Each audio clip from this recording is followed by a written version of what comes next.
There we go. Okay, so wanted to start off by introducing Shantae. She's our new assistant treasurer.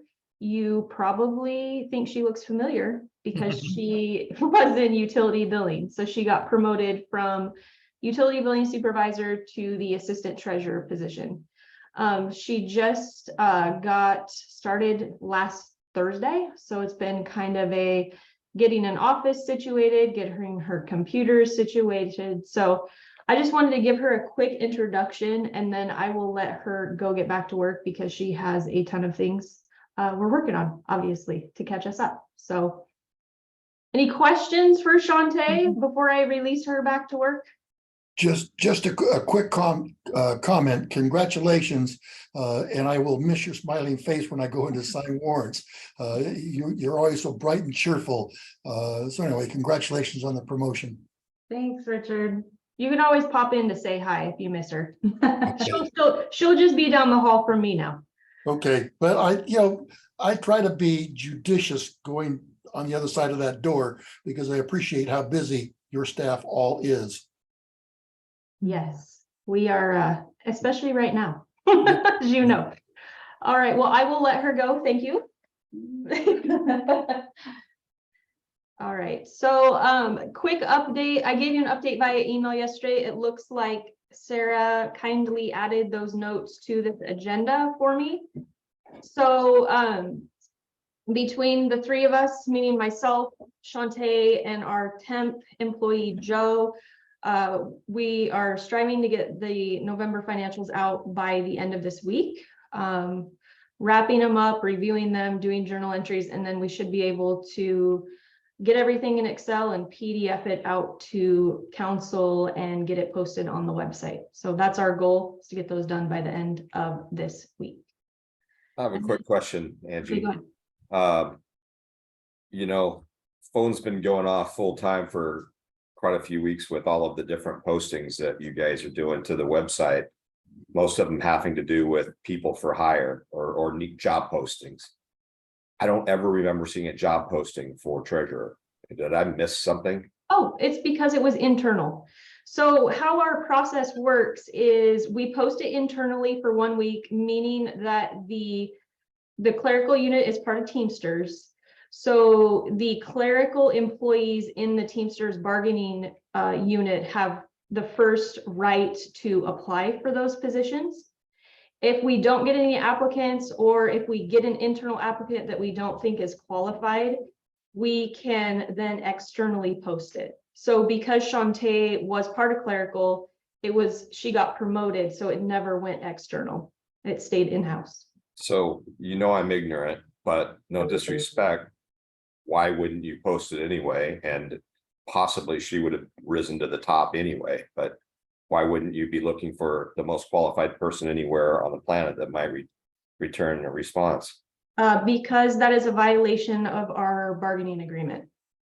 So if they produce a person, you instantly have to approve them. We interview them, and then we determine if we want to hire them. And then if we don't, we have to interview them. But if they're not the right person for the job or not qualified, that's when we would post it externally. But in this case, we felt she was perfect for the job and got to promote her within. Okay. And Rich, we went through the process that we would hire an outside person, that we had a committee that did the interview process, but Angie's right, that if it's a union position and we have to follow the rules of the union on the collective bargaining. Thank you. Yep. And again, no disrespect to her. It's just I'm seeing all these job postings, but just did not remember one for this one. Yep. Right. No, and she is qualified.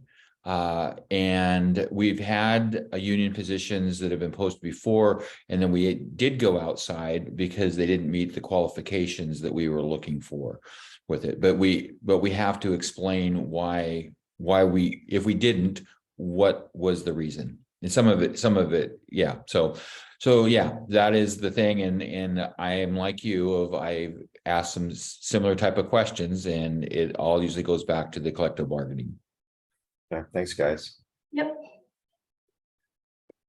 Okay, so any other questions? Obviously, we're gonna keep temporary employee Joe till we get caught up on things. So we're gonna hit this, have 3 people trying to get this done. Once we have November done, we'll focus on December. When we're done with December, we will have surplus amounts we can bring to council. We will get the budget published. And then we'll start on getting January, February done at that point. So it's all, we have to do it in sequential order to make it all work. But we are working hard and we have a bunch of people's hands on it at this point. So that's good. Any other questions on that? All right, I'll turn it over to Scott. You're on mute. Sorry about that.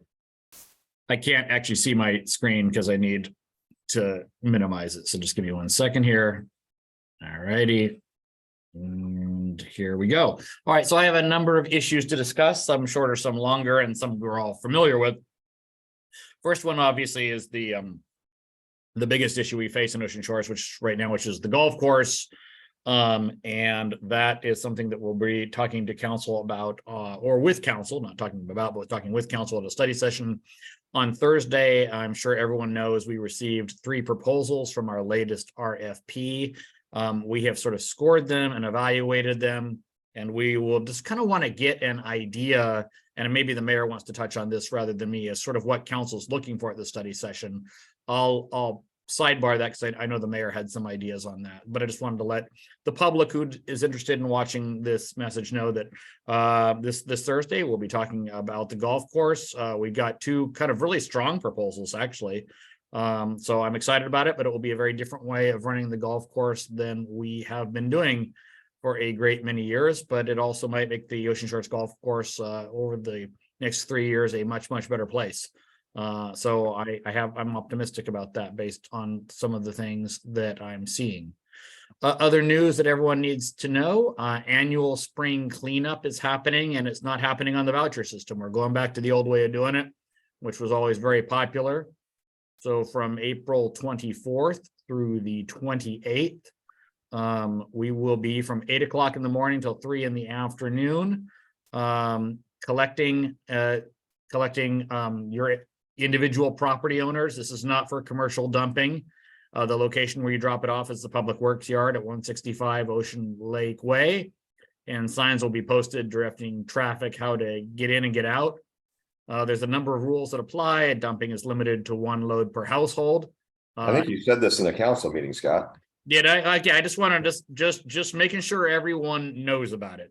Yeah, well, It's popular. the So. finance meeting, we're good. Okay, all right. As long as you know about it, that's good. But a lot of people like to watch these things. Obviously, Well, you also know They about can the watch road closure. they can watch the council meetings. All right, you know about the road closure. Yep. The other one you probably may not know about is the work that's gonna be taking place at 811 Anchor Avenue. Yep. We're gonna be cutting that to the sewer team is gonna be putting in the new sewer pipe down there. And that's for the food bank and the delineation on that. And then the last one is we are going to be meeting with business owners tomorrow, from Flying Cats, from Mike Doolittle's establishment, and from the Boardwalk shops, because we are going to be scoping the crosswalk, and part of the work will begin on that crosswalk next week. So we want to walk them through it. So I have a question about you. Someone was pretty emphatic about needing to move the fire hydrant. And I'm curious about what that issue was. I didn't scope it out perfectly, but during drive-bys, I wondered how that interrupted anybody's business or needed to be moved. So the one that is by Doolittle's is not being moved at all. That's Okay. staying exactly where it is. Okay, And he wanted that fire hydrant because that's what he uses for sand and his sand and sawdust thing. So we are not, he uses that hydrant to wet the sand. for his sculptures. But in addition to that, we're not moving it. We're gonna Okay. walk through everything tomorrow, and I think we're all good. All right, thank you. All right. And that's really all I've got. Okay, from the mayor, one of the things that I need, I need some just direction of what we need to bring forward for the golf course as far as the study session. That we have posted online, all the documents that we have received from the 3 golf companies, as well as the video of the questions that we asked each of the companies. The committee we did initial scoring on the written proposals. We did not on purpose do scoring on the second part of it with it, because that's kind of, to me, it's more up to the council to decide to give us whatever the directions are. The 2 concerns that I have as far as making sure that people are clear, this process, the way that we're going to be managing the golf course is dramatically different from Kurt. Kurt leased the golf course and in theory was supposed to give us money for doing it, but because of the past councils and mayors, that they've basically had Kurt fix things in lieu of payment.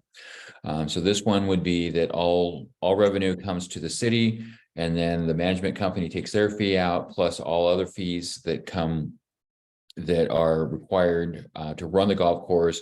And then, of course, we are, just like with Kurt, still responsible for any capital improvement with it. So it's a different concept. Want to make sure that council is clear on that. And so I probably need some help how to clarify it. And then also the understanding is that if there is a deficit on running the golf course, then that comes out of the city budget. So there's some accountability. And then the second part that would be concerning is that we need to purchase or lease equipment to run the golf course, because that is a capital investment, and that's something that it will be our responsibility with it. So with that kind of as the thing, I don't know if you've had an opportunity to look to see what we've sent out, but do you have any insight or additional questions? Because one of the things on the study session is for us to gather some questions that maybe were not answered, that we can send back to the individual groups that are pitching for it to get some of those answers. So I'll leave it up to you guys. Richard. So my first comment is, after watching all 3 videos and looking through all of the RFP returns, Troon's presentation was so vivid, so good. I'm not a golfer. I've never been interested in golfing, and they have been interested in maybe taking those $99 adult lessons. I think that marketing the golf course will be a huge step forward, not just for the golf course, but for Ocean Shores. So hands down, I'm in favor of Troon, because their marketing package, their RFP response was a stellar marketing package. One of the questions I have, and Angie kind of touched on it, the question for Angie is a wild part guess. How much do you anticipate we might have as a budget surplus? My guesstimation on the cost to the city when we hire these guys, whoever they are, is it's going to cost the city probably around $300,000. Kurt's golf carts, which are aluminum framed, not steel, so they withstand the weather better. They're worth probably about $3,000 a piece, and I think he has 30 of them. Plus, he's got mowers and other groundskeeping equipment. So with all of the things, I anticipate around $300,000. How are we going to pay for that? That's a question we're going to discuss. Yeah, for sure. I can run some possible scenarios for the surplus. Another thought was we could use the council contingency fund to just get it done and then replenish that once we get the surplus figured out. So there's possibilities there. It depends. I know that there's an option also to maybe do a lease for the equipment, so we don't have to pay it all up front. So that's an option as well. So there's different things we need to talk about and how council would want to see that look. Okay, in my conversation with Paula earlier this morning, she indicated that she believed that Kurt would be open to payments rather than a one-stop check. I think that this is so important. I would personally vote for contingency fund and just get it done, but that's a council discussion, and I'm going to shut up. Okay. Rich? Okay, so I guess Angie, you answered my question that we don't have an asset account that you would be buying this equipment out of. It literally would be another specific line item on the budget where we would need money behind it. Yes, and anything that we do to pay the golf course, we're restricted to using general fund. Can't really touch any other funding when it comes to that. So why I mentioned council contingencies, because technically that's part of the general fund. So Sure. that would be an easy one to use if we wanted to just get it done. And then, like I said, move money into there when we get the surplus stuff figured out. But yeah, it has to be general fund. Okay.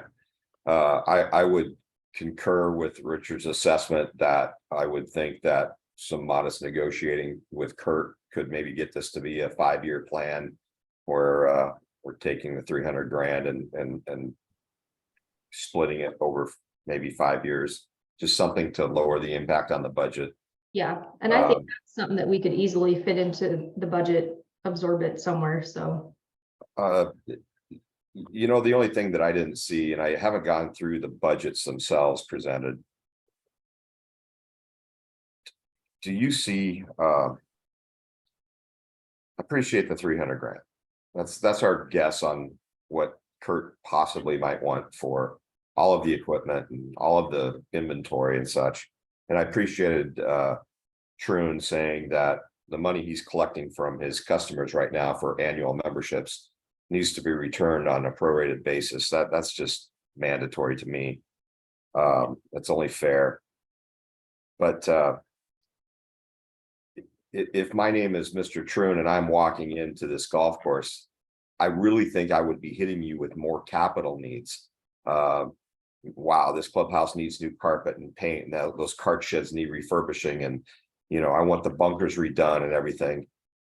What I'm scared of is, what is the real capital need over the next handful of years so that we aren't pretending? And if so, they seem to be very confident with their forecast.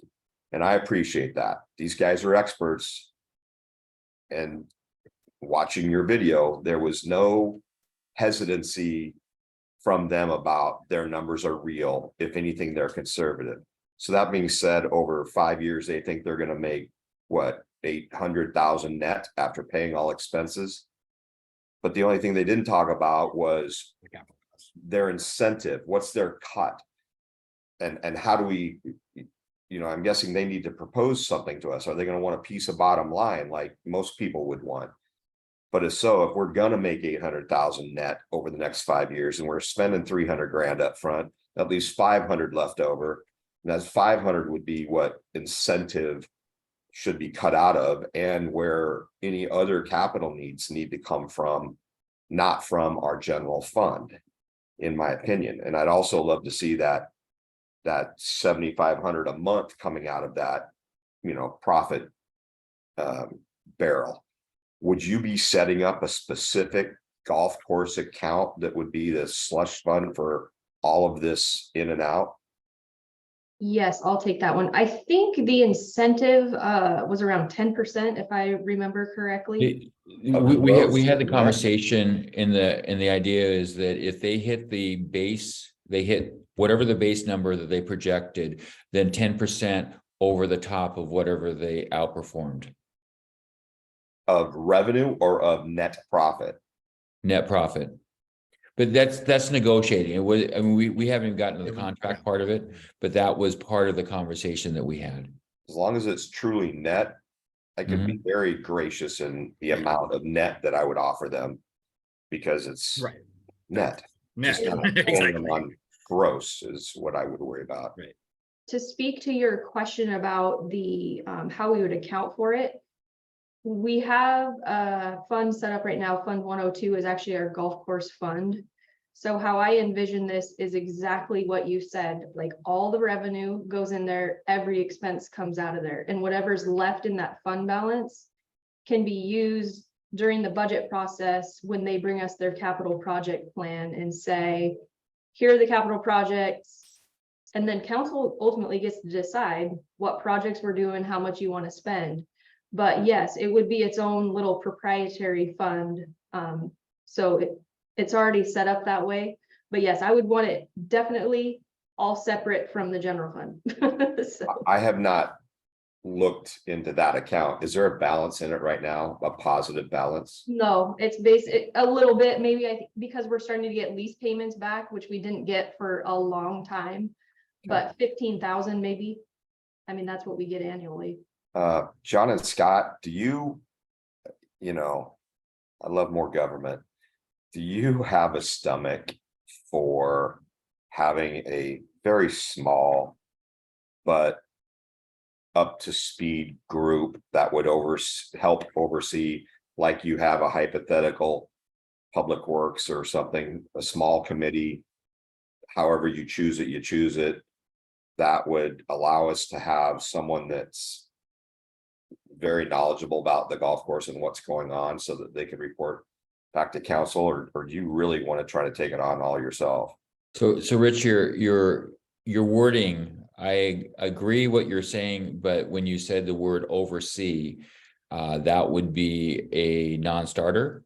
But an advisory group, like it would be a public works or even this committee, yes, that would be kind of the vision that. I had a we bad would choice of want. words, yes.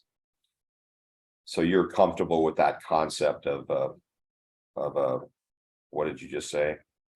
Advisory group. Advisory, because I think it is important that we do have a member of the golfing community on there, someone from the council, someone from the citizens, so that we're up front. I very much expect Troon to come, or Troon or whatever, any of the three companies come back with a aggressive reinvestment plan, just because of the conversations we've had. But I've also been very clear that the idea is that we need to generate the money in order to do those reinvestment plans with it. So, but again, if we're going to do that, just like we do with finance, that I would want a group besides just myself to be able to explain why this is a good idea or not a good idea. It's just such a different way of doing business on the course that it's. Right. It's No, just a and whole new and world. it's interesting that you would bring that up, because one of the concerns that I had in every other city that I've called and talked to their mayors about how the golf courses run with these management companies, all of them have a public Parks and Rec department, and they all run through the Parks and Rec. And of course, we have no Parks and Rec, so we would be the outlier that the who you're going to report to is the mayor. And I was very clear that we're going to need to change the structure in order to do that. Yeah, so my biggest deal is just what are their true capital wants, and that we're able to pay them their incentive out of bottom line, and the winnings, the profits that we have are what's allowed to be reinvested, unless for some reason council wants to spend a lot more money, which I don't believe any of us have a stomach for. So Richard and Rich, one of the things that we will need to eliminate the current contract or whatever we have with Kurt, continue to redo that, do a new contract with whatever the new company is going to be. However, the city cannot start on that unless we have a general direction from the council that we're moving towards somebody. So what do I need to bring before the study session to get a general direction so I can start working on the actual contract part of it? Richard, I'll give that one to you. Well, I'm not sure this is 100% on track, but I think it is. I did not intend to have as long of a conversation with Paula as I had, but what I learned is she's very, very knowledgeable on this whole subject. She has played at the Tempe golf course that Courseco runs. So my question, John, is have you considered inviting Paula to a seat at the study session table on Thursday? She presented her opinions in a very concise, very coherent manner. And I found benefit in listening to what she had to say. So I just asked that question. Currently, no, but that would be at the choice of the council of what you want to do. Eric was on that study committee too. He's a member of the council. And right now we're not planning on having public comment at the study session. But again, that would be the responsibility. I mean, that would be the council, whatever you guys want to do. But my thought on Paula is she was a member of the interviewing committee. And it's obvious she knows ever so much about those three companies than I know or could learn from looking at the RFPs and listening to the conversation. She's done a great deal of research on them, as I'm sure have you. And she brings a golfer's perspective as well as a golf course employee's perspective to that discussion. And it's my opinion that she can add to the council study session discussion. So I invite you to consider that, and we can propose it. You can propose it, whatever. Richard, and I hear you on that, but I would suggest that you reach out to your mayor pro tem, Eric. Okay. Because he would be the one that's responsible of who he wants to be there. It's a study session. We're going to be there to present what we have, but if you want to change the format or extra people, I would leave that up to the council to make that decision. Perfect. Thank you. My only advice, no disrespect to anybody, would be for you or Eric to call all of the council people, myself not included, since I'm up to speed. Probably Richard nor Richard, and make sure they've actually done the videos and done the research that we've been given so that they can be up to speed. Because if they're up to speed, there's just basic questions like I had. I mean, there's 2 or 3 questions a piece. There's not 100 questions. And so I just know that sometimes because of schedules, it's hard for different council members to get up to speed, but this is a massive, this is a really important decision. Right. So that's all I could advise. And my hope as mayor is that I can get a general direction of where the council is leading to have whichever that company is to be present at the council meeting that when we approve to move forward, so that's really, I want to have, this is kind of like, what do you need? Give me a general direction, bring whoever that company is, and you guys can ask whatever the hard questions are, and then can make a determination what our next steps are. Well, if you need a vote by proxy, I can give you one tomorrow. Okay. All right. Anything else on the golf course? Yes, Richard. Rich just said tomorrow. I was confused because sorry. My bad. Thursday. Also, and it's actually Thursday, and I just wanted to make sure we're all on My fault. It's Thursday. Thursday. Okay, and in the packet that we sent out, it has enough information that you need? I thought the packages were very thorough, and I really appreciated the opportunity to watch the videos. All 3 videos were good. Some were great, and some were north of great. So Okay, I'm good. and we Study session. And I've also sent it out to the Hotel Coalition, sent it out to Greater Grace Harbor to share. We post on Facebook. I've encouraged the golfers to take a look at that. So I'm trying to get as much feedback so that we make the right decision.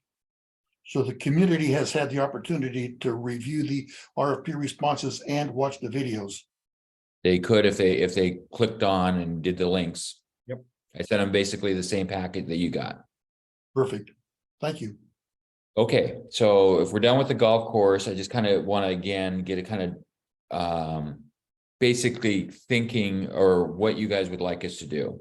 I don't know if you've spent any time with Melissa or talked to Melissa in our finance department, who is doing an outstanding job. And one of the things that she has been helping us through is the process on business license.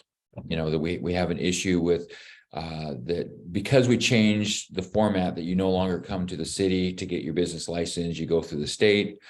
We found several businesses that do not have Ocean Shores business license, but they have state business license. So a lot of them, they didn't realize it in the 2 years anyway. So we're cleaning that up. But that came, then we started, because Melissa is such a sharp person. And I sat down and she's got some ideas as far as permitting, or well, not so much permitting fees, but kind of it led into permitting fees, but business license. So like one of the things that we I think as a city need a review of what we actually charge for different things, such as inspections of your fire extinguishers, doing the things of what does a vendor at the convention center actually pay? What is the responsibility for B&O tax? What happens when you have an expired license and you have to be re-inspected by building and fire? We have our ambulance services that we actually have two different codes that have two different rates, putting those things together. So we have some things that we have an opportunity to go and fix and create, but there's a lot of moving parts to it. And so one of the things that what I would like to see, if I kind of want to get permission from the council to move forward, but instead of giving it to an ad hoc committee, to let us as a city work through what we think is the recommendation and try to clean things up and kind of farm out what other cities are doing, bring it back, and then bring it back to the council finance committee for you guys to bless before we go on to it. And the reason why I don't want to bring just the raw data to, like, say, the finance committee to work through, because just as I sat down with Melissa, I had 1,001 questions, so because it leads into one other thing. Well, what about this? And I think we could put with Melissa working with the other departments, that I think we could come up with a pretty extensive thing of making some changes, because like a lot of our fees have not been updated since 2008. So what's your thinking if I take that approach? I would encourage it. We've already proven that's probably the best path. I just hope that if you brought it to us like today, Tuesday, that you're not asking us for turnaround. No. Council meeting Monday. We Nope. need enough time to talk and look. That would be my only input. Right. And that's a fair statement. I mean, I'm not in a hurry, other than Melissa was really good at explaining to me and showing me what we should be looking at. And she did a really good job with it. And I'm thinking that there's more to it. And then I talked to our building and fire and George Lee, and pretty much everyone nodded their head of, yeah, we need to take a look at that. And I'm also a person that got a state license because of an LLC that doesn't sell anything or do anything, and automatically got the city license, which honestly wasn't appropriate because they're wanting activity for B&O purposes, and it's like not on this kind of a business. And so it has been a little confusing. Right. Having the state take it over. All right, Richard. I'm all in favor of the city with Melissa's help. I like when experts bring their expert opinion to the table, and by your description and my interaction with the staff that I've interacted with, I think that you guys putting together a package, because all of the council members are dedicated, and we're all trying to do the best thing for the city. But some of our opinions aren't always grounded in as much reality as this situation requires. So I'm all in favor. You guys put together a package. We can look it over. And then if we've got a further discussion or ambiguities or whatever, then we can iron them out at that time. But it's ever so much easier to start with a working document and build on that and modify that than to create a document from scratch. Okay, because I got two people that kind of gave the thumbs up that that's what we'll start working on with it, and then we'll keep you updated as we move through it. That's all that I've got. Anything else that you guys have? Yeah, one real left field question, because I was talking to Catherine about warrants randomly. When, and Angie, I don't know the process, obviously, never been in there. When you're doing Scott's paycheck, or make it up, anybody's paycheck, someone's producing that check. At what point has their supervisor approved it? For example, I have problems with people without approval doing 10 hours of overtime.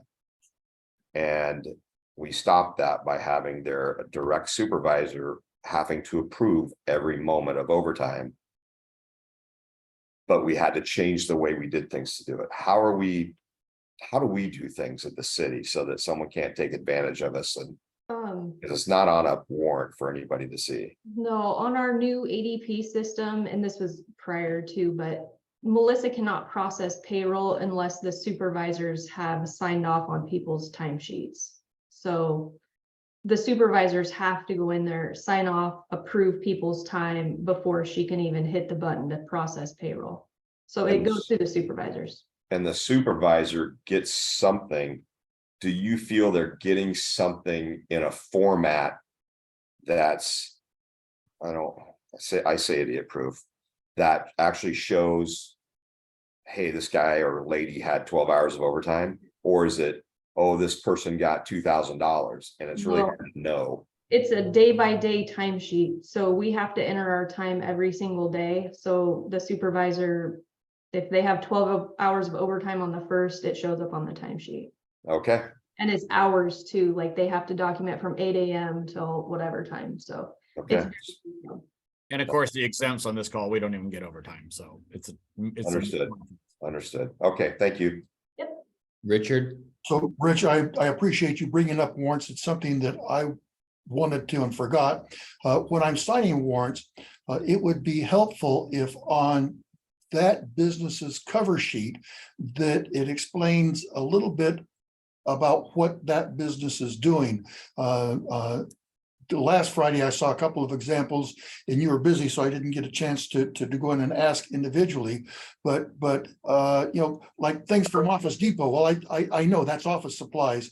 But when it's Joe Schmedlap's law firm, well, what was Joe Schmedlap? Was he involved in contract negotiations? Was he involved in, you know, indigenous negotiation? You know, whatever it is, if there's just some note on the cover sheet about what this particular company is doing, then it makes the warrants make much more sense. I go down and I look through all of the backup paperwork, all of the supporting paperwork. There was one on this last batch of warrants was about a bunch of electronic equipment.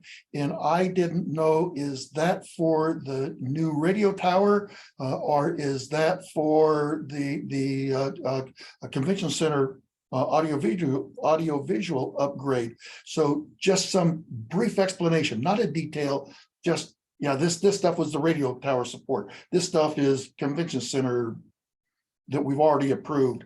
Does that make sense? And Yes. is that easily doable? I think we can add it to the voucher page, but I'm not sure we can add it to the high level, like just summary, but we'll figure something out. It would just be a help because, you know, I go through and I look at those supporting documents, but there was one a couple of weeks ago, and I finally figured out that it had to do with lighting at the traffic circle, but it took me a while to figure that out. And then it finally made sense. Oh, that's what we spent. I didn't even remember what the quantity was. But if it said traffic circle lighting You know, they say, oh, yeah. now I we- do the now- same thing sometimes, Richard, like, this is what lighting? We have a lot of lighting in the city. I get it. I see what you're saying. So if you can do that, and I don't want to dramatically increase your department's workload, but sometimes I say, what is this? Yeah, no problem. We'll look into it and see what we can do. Thank you. Anything else? Thank you, everybody. All right, well, thank you for joining us. All right, bye. Bye-bye. Thanks. Bye.